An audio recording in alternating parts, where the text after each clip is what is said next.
You said that the first step is most difficult and the most important.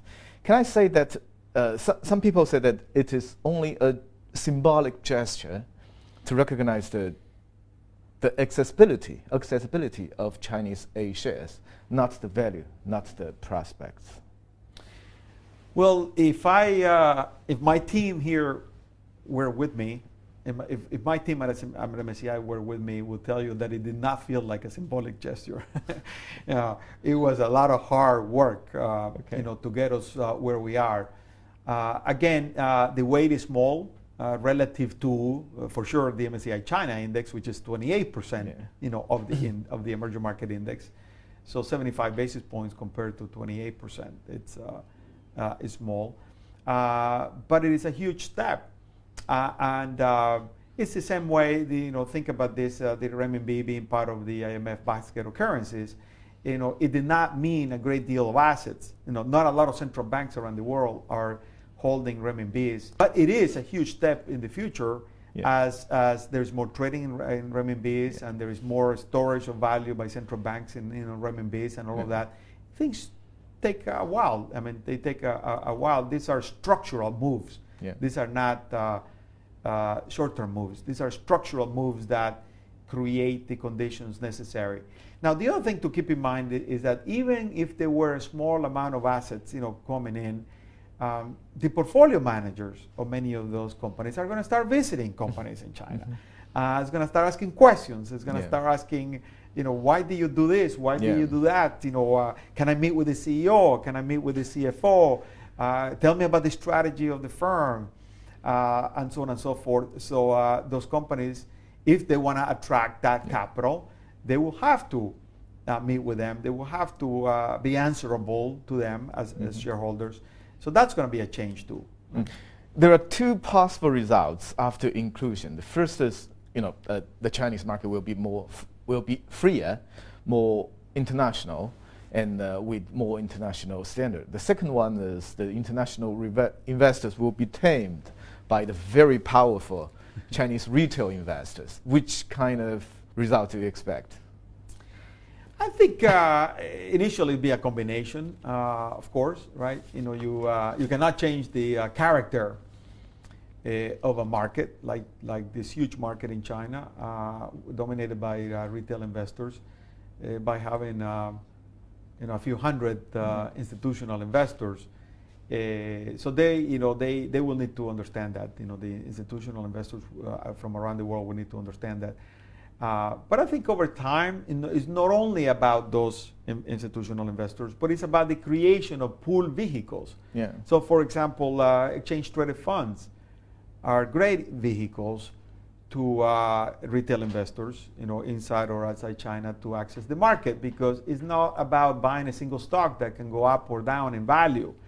And if it goes down in value and they put a lot of money in it, they would lose a lot of their savings. It's about a diversified portfolio of securities. So our hope is that by us encouraging and also working with all of our clients for the creation of a lot of these pool investment vehicles, we can also help the retail market inside China diversify and be less volatile. Let's talk about your future plan. Do you have any timetable over the predictable period you are going to increase the weighting of A shares? There is no timetable that we have at the moment. It all will depend on those two areas that I mentioned before. One is the international investors coming to the Asian market of China, feeling comfortable about the rules, feeling less uncertain about the suspensions and other things, feeling that the mobility, the capital mobility and liquidity is not going to be shot or shut out, feeling that the Connect program will have the flexibility to be able to bring money in and out at a bigger scale, and all of that. So that's on one hand. On the other hand, it will be about the authorities, the regulators and the exchanges in China continuing to reform, continuing to experience what it is to bring these investors in, that they will not create instability in the market, that they will not create huge amounts of volatility in the market or anything like that, that these are in fact long-term, capital sources. So as that progress continues, then, and that experience happens, both sets of parties are going to get more comfortable, and MSCI will therefore feel that we could do much larger increases. Let me put my question in this way. What kind of conditions that you think the regulators in China, the authorities in China, should meet to trigger your next round of consultation? Well, first of all, we need to lift or significantly relax the daily trading limit in Connect. It's not a problem right now because the money hasn't started flowing in, in big quantities, and therefore that ceiling is still very far from the actual flows, but it could become a problem, and we don't want that to happen. That is one condition. That is one. Secondly, the regulators and the exchanges have to work much harder in significantly reducing the number of suspended stocks. This is just not acceptable, in any market in the world. Three, I think that we all will have to work together to demonstrate to the market that a lot of these other investment vehicles in the form of exchange-traded funds, swaps, over-the-counter options, listed derivatives such as listed futures, listed options, and things like that, can actually help the market, can actually soften the volatility of the market or the speculation in the market, rather than create a problem. So that would be a third condition, and therefore the remaining pre-approval restrictions that exist on the creation of those investment vehicles can be eliminated. The inclusion is very, very gradual in nature. I'm wondering if this will put some pressure on the Chinese authorities to liberalize a bit more quicker. Actually, it's not the inclusion itself that will put any kind of pressure on them to liberalize. Obviously, they will want to keep going.